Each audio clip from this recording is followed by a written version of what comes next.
En una lectura más fina, Luis Díaz es un futbolista que se mueve muy bien dentro de una lógica de vigilancia atencional extrema.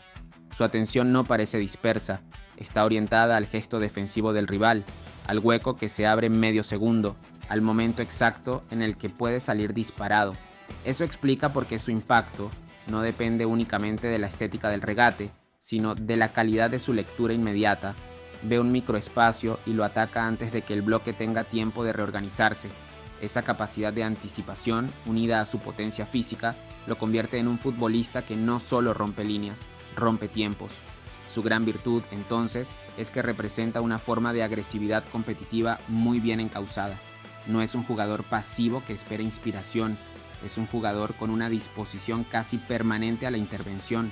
Eso le da mucho valor en Colombia, porque el equipo sabe que con él puede encontrar una salida emocional y futbolística al mismo tiempo.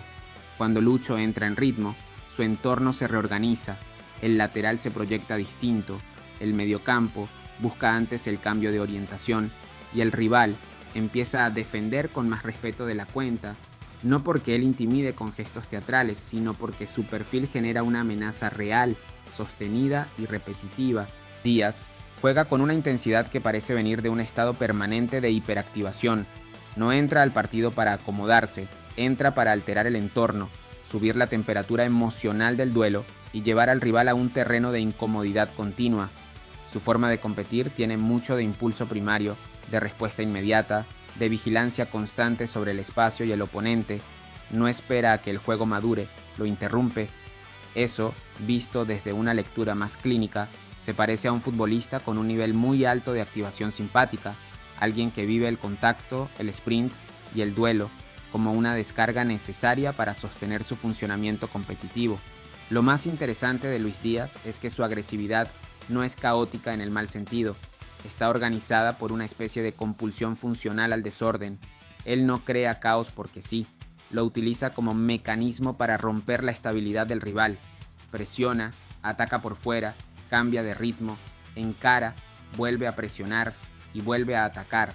Ese patrón repetitivo tiene algo de conducta casi automática, como si su cerebro competitivo buscara siempre el mismo patrón de descarga, generar una primera reacción, observar la vulnerabilidad que aparece y volver a golpear por ahí.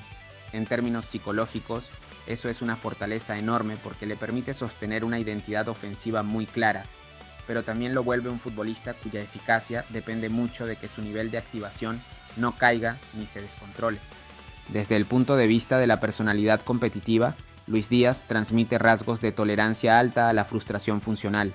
Puede perder una pelota, volver a presionar, recibir un golpe y seguir, errar un regate y volver a intentarlo. No da la sensación de entrar en inhibición prolongada cuando algo sale mal, más bien convierte la frustración en aceleración. Eso lo vuelve muy peligroso para el rival, porque no se apaga emocionalmente con facilidad. En deportes de élite, ese tipo de perfil suele estar asociado a jugadores que regulan el estrés no bajando revoluciones, sino subiéndose a ellas. No se calman, se canalizan. También hay una dimensión importante en su conducta dentro del campo. Luis Díaz parece operar con una especie de respuesta de amenaza alta. En cuanto detecta un lateral abierto, un central expuesto o un tramo de campo favorable, se activa de inmediato. Su mente futbolística lee el escenario como una oportunidad de intervención, no como una invitación a esperar. Por eso su juego tiene tanto peso en el desborde, pero también en la presión tras pérdida. No se trata solo de lo que hace cuando ataca, sino de cómo mantiene al rival bajo una sensación permanente de persecución. Eso produce una especie de fatiga cognitiva en el contrario. El defensor no solo corre, también anticipa, duda, corrige y vuelve a dudar. Ahora bien, esa misma intensidad tiene su lado sensible. Un jugador que vive tan alto en términos de activación puede volverse dependiente del contexto.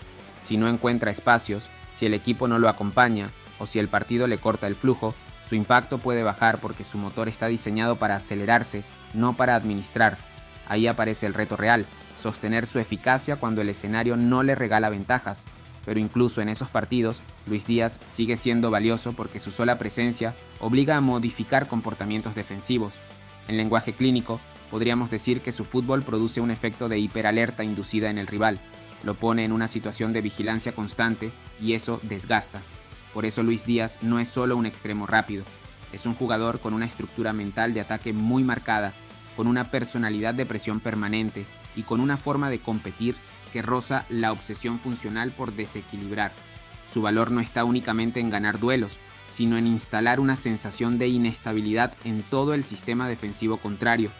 Y en un mundial donde los partidos se definen por detalles, ese tipo de perfil vale muchísimo, porque cuando un futbolista no solo juega el partido, sino que altera el estado mental del rival, deja de ser un extremo cualquiera y se convierte en un problema táctico y psicológico a la vez. Luis Díaz es un jugador que vive al límite entre la brillantez y el exceso de intensidad.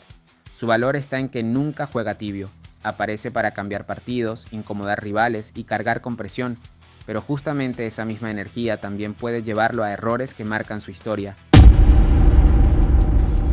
Para más análisis psicodeportivos como este, suscríbete a nuestro canal, dale like y te leo en los comentarios. Hasta la próxima.